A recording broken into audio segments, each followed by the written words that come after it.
दोस्तों इस रमज़ान के महीने में हम सब औरतों का काम थोड़ा ज़्यादा होता है, क्योंकि काम के साथ साथ हमें इबादत भी करना पड़ता है। इसलिए घंटों का काम मिनटों में कैसे करें, आज ऐसा कुछ टिप्स मैं देने वाली हूँ जो कि बहुत ही हेल्पफुल हो सकती है आपके लिए। आज मैं 10 टिप्स शेयर करने वाली हूँ।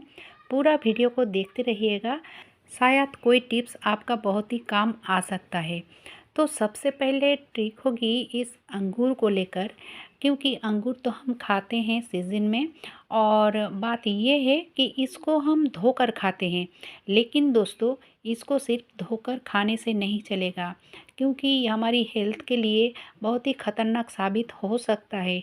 ठीक है, तो आप देखते रहिएगा कि इसको किस तरह से हमें खाना चाहिए। तो दोस्तों इफ्तारी के वक्त जब हम हड़बड़ी में रहते हैं ना, तो जैसे तैसे धोकर इसको प्लेट में ले लेते हैं और फिर खाना शुरू करते हैं। लेकिन दोस्तों इसको पहले नॉर्मल पानी से धो लीजिए।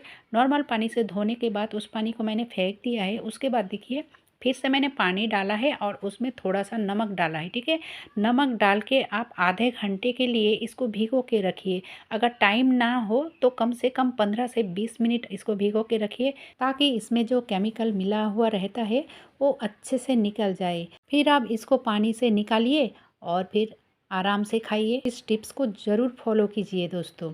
चलिए बढ़ते हैं अगली टिप्स की तरफ। तो ये पपीता है, और इसको अगर थोड़ा बड़ा होता है ना, तो जो नए नए हाउसवाइफ होते हैं उनके लिए थोड़ा डिफ़िकल्ट हो जाता है कि किस तरह से इसको कट करें और थोड़ा सा खाएं और किस तरह से इसको रखें। तो उसी कुछ टिप्स मैं देने वाली हूँ। तो सबसे पहले मैं इसको आधा टुकड़ा में कट कर लिया है, क्योंकि इसको मैं आधा ही अभी अ, खाने वाली हूँ और आधा को मैंने रख दिया है साइड में। ठीक है, अब देखिए इसको जो इस तरह की पिलर होती है ना, इसके सहायता से आप बहुत ही आसानी से बहुत ही जल्दी इसको छील सकते हो। और इसका मैं 2 कटिंग बताऊंगी जो कि आपका प्लेट का शान बढ़ जाएगा और बहुत ही अच्छा दिखेगा। तो चलिए फिर से मैंने इसको 2 पीसेस में कट कर लिया है। अब देखिए इसके अंदर जो बीज है ना, तो आप चम्मच की मदद से, जो छोटी वाली स्पून होती है ना, तो स्पून की मदद से आप बहुत ही ईज़िली निकाल सकते हो। ठीक है, इस तरह से आप निकाल लोगे तो बहुत ही निकालने में आसानी हो जाती है। अब देखिए इसको कैसे कट करूँगी। तो सबसे पहले इस तरह से मैं साइड से स्लाइस करके कट करूँगी, एक उँगलियाँ छोड़ छोड़ कर। ठीक है, कुछ इस तरह से। ये देखिए दोस्तों, और बहुत ही आसान तरीका और बहुत ही अच्छा है, आप देखते ही करने लगोगे। तो इस तरह से मैंने इसको कटिंग करूँगी। ठीक है, कुछ इस तरह से। आप थोड़ा सा ध्यान से देखोगे तो समझ में तो ज़रूर आ जाएगा, और बहुत ही ये आसान भी है। तो दोस्तों फिर से मैं दिखा रही हूँ कुछ इस तरह से, और भी एक तरीका दिखाऊंगी जो कि आपका प्लेट का शान बढ़ जाएगा। अब कटिंग तो हो चुकी है। जिस प्लेट में मैं इसको निकालने वाली हूँ उसी प्लेट में कुछ इस तरह से इसको रखूँगी, ताकि ये दिखने में भी अच्छा लगे, क्योंकि कटिंग किया है, दिखने में तो अच्छा लगना भी तो ज़रूरी है ना। अब चलिए और भी एक कटिंग करके मैं दिखा रही हूँ। तो इस तरह से जो मिडिल वाली पार्ट है ना, उसको इस तरह से कट करनी है। ठीक है, कुछ इस तरह से रखने के लिए। अब देखिए ये जो पिलर होती है और इसकी साइड में जो ऐसे होती है ना, कांटे जैसी, तो इसको इस तरह से इसको ऐसे करना है। ऐसे करने से आप देखोगे सुंदर सा एक डिज़ाइन बन के तैयार हो जाता है। और थोड़ा सा टेढ़ा करके इसको कट करनी है, कुछ इस तरह से। इस तरह से कट करनी है दोस्तों। और ये इतना अच्छा दिखता है, ऊपर वाली बहुत ही अच्छा लगता है। और उसको इस तरह से फैला दिया। अब देखिए कितना बढ़िया लगता है ना। अब चलिए अब बढ़ते हैं अगली टिप्स की तरफ। तो ये जो तरबूज है, तो ये आधा तरबूज है, और इसको भी मैंने इस तरह से कट कर लिया। यानी कि आधा को फिर से मैंने कट किया है, मिडिल वाली पार्ट्स। अब देखिए इसको इस तरह से निकालना है। यानी कि जो तरबूज है ना, इसका छिलका से इसको अलग करनी है। तो आप छुरी की मदद से इस तरह से अलग कर सकते हो, बहुत ही आसानी से ये अलग हो जाता है। अब फिर से मैंने उसी में ही रख दिया, यानी कि उसी छिलके के ऊपर ही रख दिया, और एक उंगलियां छोड़ छोड़ कर इसको कटिंग किया। कुछ इस तरह से। अब देखिए ये इस तरह से एक को इधर करनी है, एक को उधर करना है, ठीक है? उँगलियों के मदद से आप एक इधर एक उधर, तो देखने में इतना अच्छा लगता है, इतना अच्छा लगता है और खाने में भी आपका जो है सुविधाएँ होगी। दोस्तों मैं तो कर रही हूँ इफ्तारी का जुगाड़, इसीलिए मैंने एक ही प्लेट में इस तरबूजे को भी रख दिया है।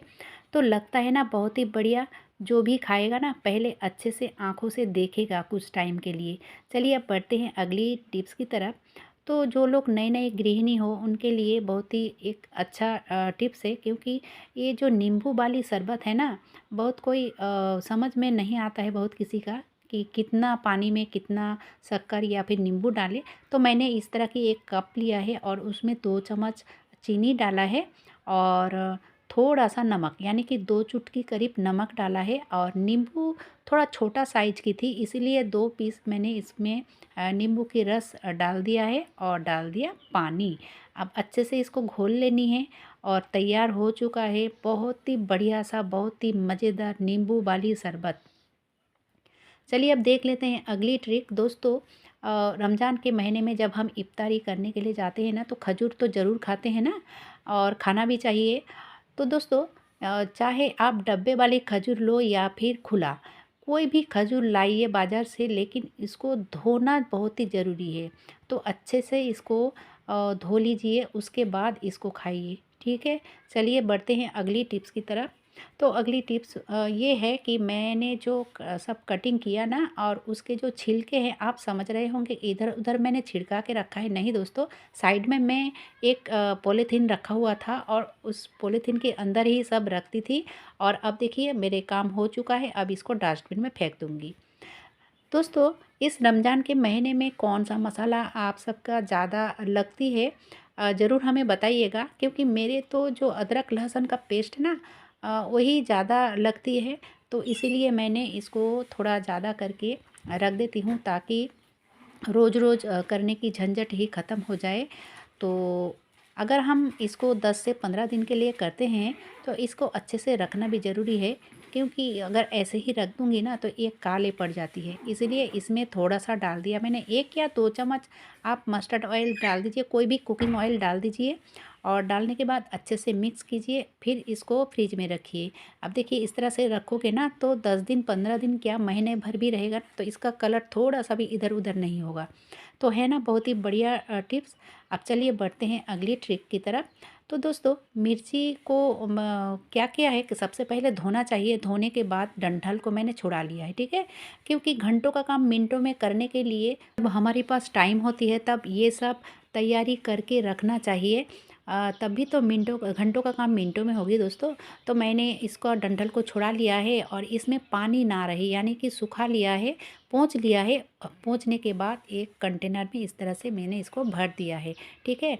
तो आप कोई भी ट्रांसपेरेंट कंटेनर लीजिए, ताकि ये बाहर से दिखाई दे। आप कहीं पे भी रखिएगा फ्रिज में, तो ये आराम से दिखाई देगा और जब ज़रूरत पड़े ना निकालो और इस्तेमाल करो। है ना बहुत ही अच्छा ट्रिक। तो आप इस तरह से मिर्ची को तैयार करके रख सकते हो। चलिए अब बढ़ते हैं करेले की तरफ। तो करेले खाना बहुत ही ज़रूरी है, बहुत ही अच्छा है, हमारी हेल्थ के लिए बहुत ही फ़ायदेमंद है। और इसकी जो कड़वाहट है ना, वो तो बहुत ही फ़ायदे होती है हमारी हेल्थ के लिए।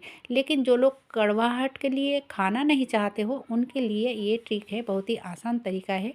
करेले को इस तरह से मैंने कट किया है, जिस तरह से आप कट करना चाहते हो, और इसमें मिला लिया 1 या आधा चम्मच, करेले के हिसाब से आप नमक लीजिए और अच्छे से मिला लीजिए। अगर ये मिल नहीं रहा है, यानी कि सूखा लग रहा है, तो आप थोड़ा-सा पानी दीजिए 1 या 2 चम्मच और अच्छे से इस नमक को मिक्स कीजिए। ठीक है? इस तरह से आप आधे घंटे के लिए छोड़ दीजिए। अब इसमें जितना भी कड़वाहट है ना, निकल जाएगी। इसके बाद आप नॉर्मल पानी से इसको धो लीजिए। तो बहुत ही अच्छा तरीका है कड़वाहट निकालने के लिए। अगर आप इसका पूरा फ़ायदा लेना चाहते हो, तो कड़वाहट नहीं निकाल के आप ऐसे ही धोकर खा सकते हो।